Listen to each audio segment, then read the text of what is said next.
welcome to the wrap-up at the Blue Invest stage for the end of day one. We've been able to pick out some key themes for you that we've picked up, and we'd like to talk around those. But first, a few thank yous are in order, because someone's really helped us with this job. Yeah, so we'd like to say a huge thank you to Peter Morey, who's done an amazing illustration for us today, and sponsored very kindly by Woods Silverfleet. Thank you very much. It is fantastic because Peter's picked up one of my phrases of the morning, which came out of the Freeports panel, where T-Sport mentioned this ecosystem of trust that is required by the community, by people in the supply chain, by people who are connected to the port. Luciana, for example, mentioned 8,000 people being employed both directly and indirectly as a result of a couple of the ports at Celtic Port. And I think that's really important because these areas have been chosen because they are in areas of deprivation. The 12 free ports are underlain with the key principle of inward investment. They spoke secondly about innovation, and they spoke about regeneration, and those three go together and have the opportunity to really stimulate some action at the free ports. And what I was impressed with was that there are projects happening on the ground. 5 years ago, Britain was known for having a good plan and having a good strategy, and now we're seeing pilot projects, proof of evidence happen. Steve from East Freeport spoke about the Green Freight Corridor initiative between his organisation and the Midlands, but also between his eastern seaboard ports and the Thames Estuary, collaborating for decarbonisation projects. We haven't really seen too much of that in recent decades in the maritime sector. Too much silo thinking, and now that magic word collaboration is coming into a lot of the work that they're doing. You're also seeing up here the puffin icon, which Peter nicely captured as one of the species that you will find off the coast of Milford Haven, representing that environmental, natural environment, ecology, biodiversity function that it is critical to maintain whilst we're giving businesses the opportunity to grow and proliferate. And I think that comes right into Peter Green's soundbite in the video this morning, that to be truly blue, we have to be thinking green to meld the two economies together. So I think, yeah, absolutely fascinating, Charles, and I think from a placemaking perspective, innovation, bringing collaboration, partnership, having that ecosystem come together, and what that actually does for local and regional coastal economies is phenomenal, and we're seeing a huge amount of that at the moment.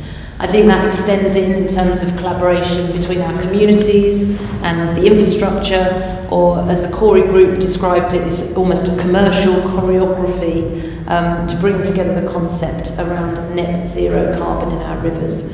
So looking at that carbon capture, and actually the complexity of that on every single level, from the capture itself to the transport, the movement, and placing it in an environment where it's in a non-permeable geological layer under the sea. So it's a really innovative way for their own decarbonisation, but also to look at the national global decarbonisation and climate change impact of the world.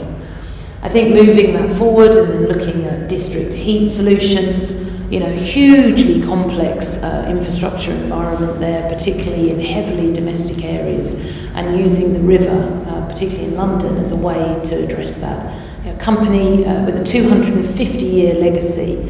It's going to be fascinating to see what they do in the next 20 to 30 years, I think. That's great, and let's just shift our attention to the left-hand side of the diagram. I think on the green stage this morning there was a clear link between the macroeconomic view, that kind of helicopter level view of a more sustainable, lower carbon profile society, and the supply chain and the innovations we're seeing there in the big shift. There was a lot of talk about alternative, digital, intelligent systems and management systems to basically ensure that we're looking and opening up and leveraging the opportunity for alternative fuels. And I think Nolan Gray mentioned a fantastic case study about how Teesport in the northeast is linked with tea in Mombasa, and they use digital technology, blockchain, to track that particular supply chain of a particular good with more efficient outcomes. So on the left-hand side, you're also seeing in the middle a fantastic, what I would call an ecosystem of energy, a diagram showing on the left tidal marine energy under the water. You can see a turbine next to offshore wind, and to the right in green, onshore wind with a solar array just in front of it. You're seeing in the middle the storage of green hydrogen and the eventual demand on the right-hand side. Just a really simple and nice way to capture the energy system. And something Sue from the Marine Energy Council pointed out, I think, was really valuable, and that is that you need a social license to put a turbine in someone's local coastal environment. And there we are, back to that social theme, that social value that communities are interested in. I think that they rely, so many communities, especially internationally, rely on a healthy, natural coastal environment, whether it's mangroves or fisheries, for their livelihoods. And we can't decouple that business opportunity with the social and community side of things. Peter's also, he likes animals, so he's put a little lobster in here, and YIMBY stands for yes in my backyard. I'm used to hearing concepts like banana in the UK, build absolutely nothing anywhere near anything. But I like YIMBY, it's got a positive slant to it, and I think he's saying there that, look, the lobsters are going to accept some development if there's that social license in place. But more importantly, something Sue said jumped off the page to me, and that is that the marine and tidal energy sector has an opportunity worth £75 billion globally by 2050. The UK is in the perfect situation to take advantage of that. We have a deep heritage in maritime and marine engineering. We've got funding and insurers and technology providers, 57 I think that exist in the UK, that are able to not only support export but be part of the thought leadership of that sector. And if we get the policy right, if we get the funding opportunities, because the proof of life concept is done, the foundations are in place, but that sector needs more money, needs a bit more confidence with investors, and it needs growth.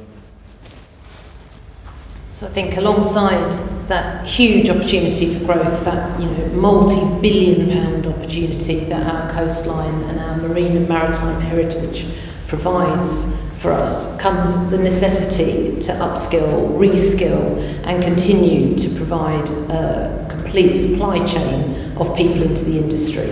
And so we can't do enough around apprenticeships, training, thinking about a skilled workforce, making sure that we retain specialist capabilities, and ensuring that that social value actually impacts communities directly by giving people jobs right where they need them, where they live in those coastal environments. So I think there's a massive opportunity here on so many levels.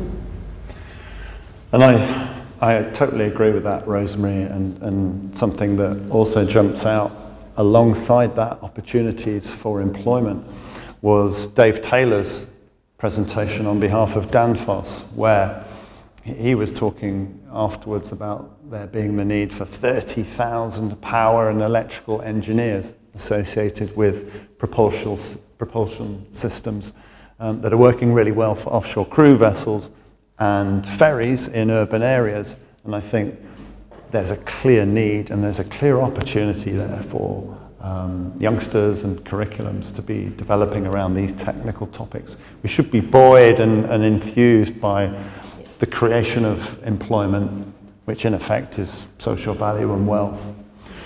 So on that note, I will be jumping on the Uber Clipper back to Waterloo, totally geeked out, knowing exactly how the AC and DC conversion works in his single modular unit. Brilliant. Well, I think the sum up is just phenomenal. The range of things is amazing. We've got a big thank you to our sponsors on the next slide for you. Just so we can highlight, this is a real collaboration. There's been many partners involved. Particular thanks to Danfoss, I think, as the headline sponsor for the event. But a big thank you to everybody who's participated today, and especially to you, our audience, for listening in. Thank you very much. And your job's not done as the audience of this conference, because we mentioned a charter, the SOCSEA24 charter, being put together as part of the conference proceeding. So we encourage you to look at the questions that you've been challenged with and provided in the material. They cover keeping the marine environment healthy, regulation, fairness, the justice side of things that you heard about in the previous presentation about the SDGs. And we really need your ideas, your inputs, and your sound bites to be able to craft a holistic view for that charter that will then be recirculated by National Maritime and the team. So we do urge you to look at those questions. All the speakers today will be inputting as well. And on behalf of myself, thank you again for everyone that's been involved in this. Yep, many thanks.